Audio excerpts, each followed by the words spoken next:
Tonight on Politicat, a recap of Chicago Mayor Brandon Johnson's inauguration. Johnson providing his vision for improving the city.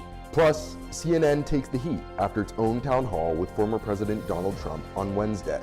We break down the controversy and the aftermath. And how voters are getting a bigger say in legislation by proposing their own policies. We tell you more about how participatory budgeting works. Good evening, and welcome to the last Politicat episode of the quarter. I'm Lance Wilhelm. And I'm Ellie Skelly. We have a full show ahead, so let's get right into it.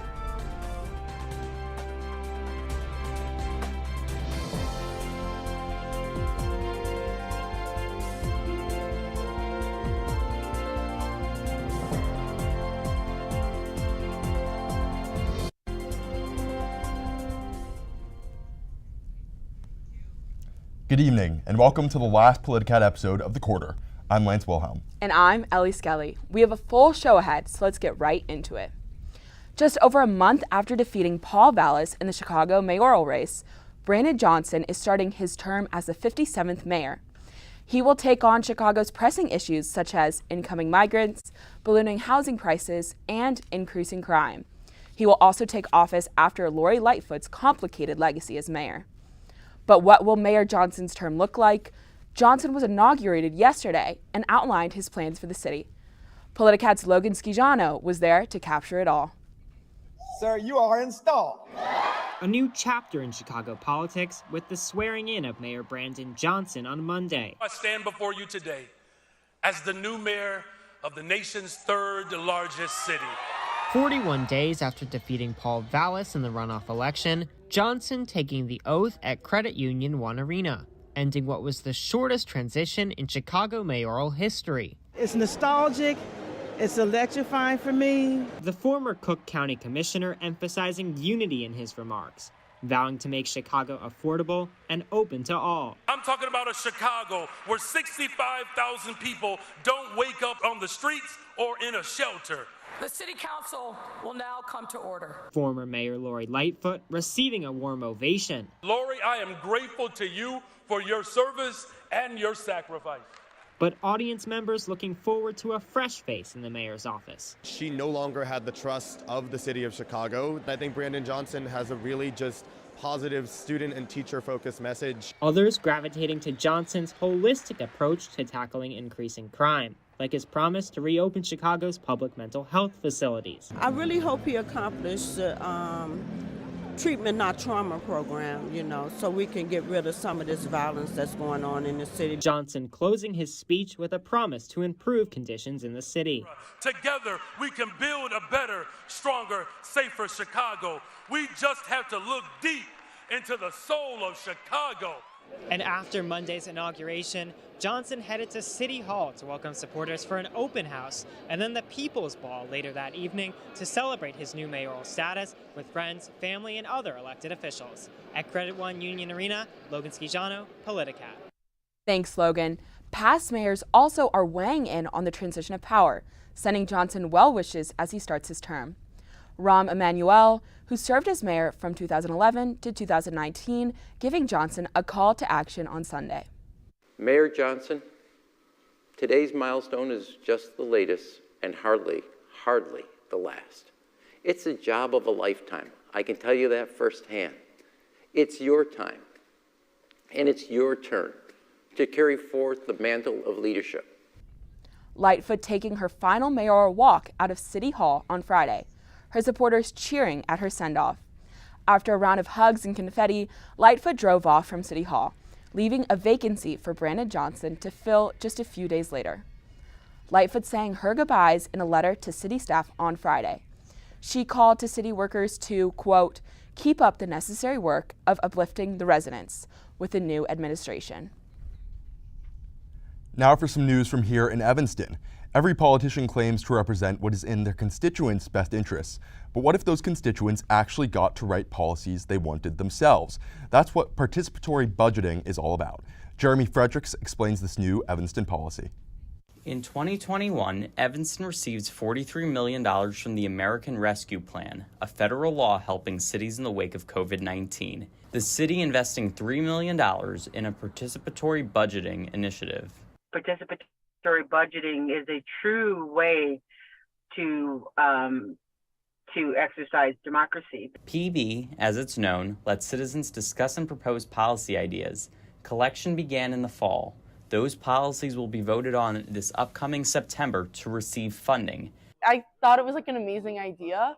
And I was like, wow, that's awesome that this is happening in Evanston right here. CESB first year Brooke Fine found out about PB through one of her classes, the initiative providing an opportunity for her to get involved in local politics. I enjoy working with like adults in the Evanston community just because sometimes at Northwestern it feels kind of like a bubble. CESB third year Dahlia Siegel Miller canvassing with community members. It's really cool to see such an important program as well, being able to reach communities that we thought we were going to struggle to reach, but actually have record high numbers. Half of the 300 survey participants say they have not gone to public meetings or talked to government officials in the last year. With 1/3 of participants being Black and 1/4 Hispanic, leaders are aiming to engage historically underrepresented people. They can have the opportunity to discuss amongst themselves what they feel might best meet the needs of their specific community. An opportunity to come together and make positive changes in the community. Jeremy joins us here in the studio to tell us more about this initiative. Jeremy, what policies are participants discussing? Thanks, Lance. Constituents are talking about helping newly arrived immigrants, providing tutoring to low-income students, adding more green spaces, including building bike lanes and sidewalks, a rec center, and other community programs. And this initiative also involves Evanston residents, but can Northwestern students also vote during the September election? So yeah, you can register at pbevanston.org. All you need to do is prove that you live in Evanston, and since we're all Northwestern students, we count. In September, they'll send us an email with the ballot, and that's all you need to do. Right, thanks, Jeremy. Politicat will keep you updated on the upcoming vote on these policies in September. Trump took questions from GOP voters at a CNN town hall last Wednesday. Now, the network is taking the heat for hosting it. Politicat's Brendan Leach has more. CNN hosted a town hall in New Hampshire with former President Donald Trump on Wednesday, with GOP voters in the audience and 3 million viewers at home. Trump launched into false election claims about the 2020 election being stolen and that January 6th was, quote, a beautiful day.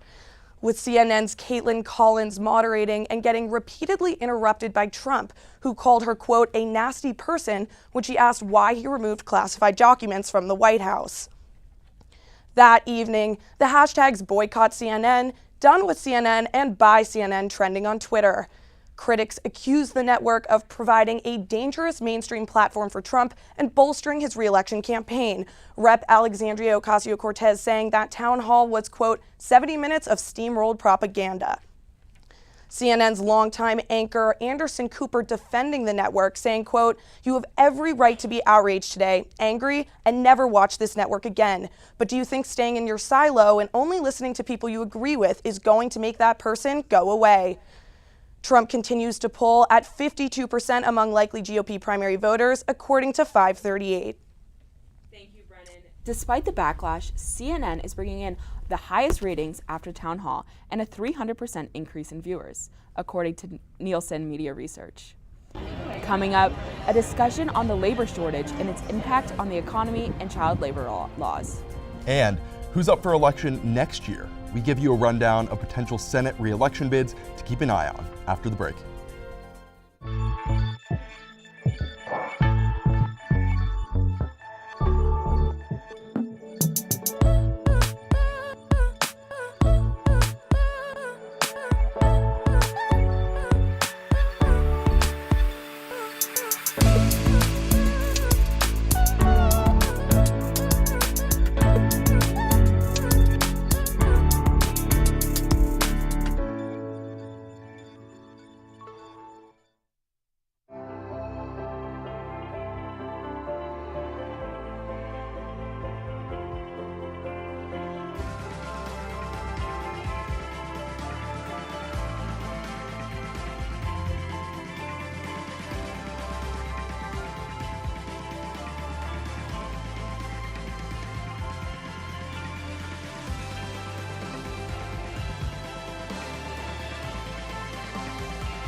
My narrative, since I've been locked up and kind of made my transition, has been like redemption, accountability.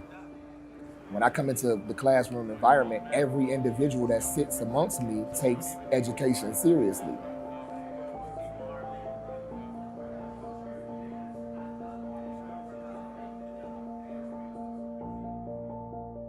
Hikes to high unemployment rates and labor shortages, the nation's economy is still struggling to recover 3 years post-pandemic.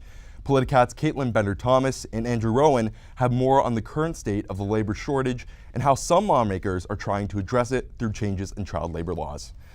According to the Department of Commerce, unemployment has been at its lowest in 54 years, but several industries are having trouble finding workers. Caitlin, can you explain what's been going on with the labor shortage? Yeah, so the labor shortage really boils down to two key points.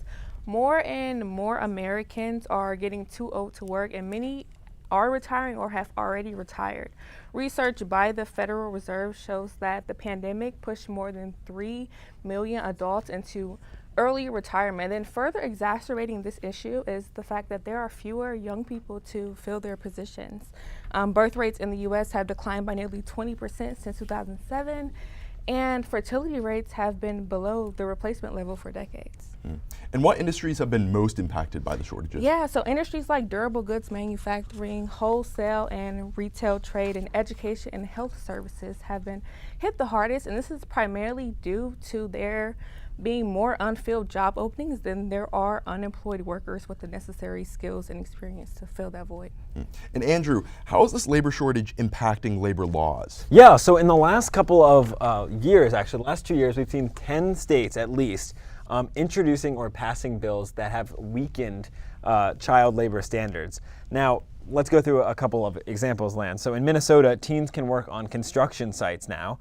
In Missouri and in Ohio, teens can work until 10 p.m. and 9 p.m. respectively. Now, those are sort of extending the hours that they can currently work. Iowa's bill has gotten a lot of media coverage. It would allow children to work an additional 2 hours on school days and to work in freezers and in meat kitchens, which they weren't able to do before.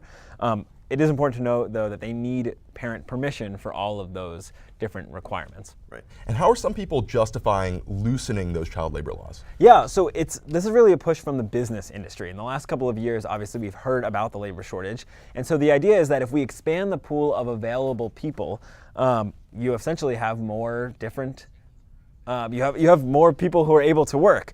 The problem is data from last year shows 3,800 plus violations. I think we can put that graph up on the screen. You can see it's been on the rise since 2015, and some of the work is dangerous. I mean, in 2021, 24 workers who were under the age of 18 years old died on the job. So the work is dangerous. 100 years ago, we had a lot of children working, and there's a reason we put rules into place. And with no clear end to the ongoing labor shortage, the state of the economy is likely to be a key driver for voters during the 2024 presidential elections. And though the 2024 election isn't for another 18 months, we're keeping an eye on some U.S. Senate seats that have already been challenged. Politicat's Kendall Wright has more about those U.S. Senate seats and states that could possibly flip next year. Thanks, Ellie. Right now, the U.S. Senate is split 51 to 49, with Democrats having the edge after flipping Pennsylvania in last year's midterms.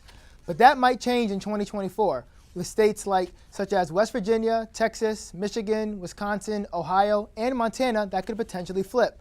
This is for a variety of reasons, such as incumbents retiring or a state shift in political climate. First, let's look at West Virginia Senator Joe Manchin.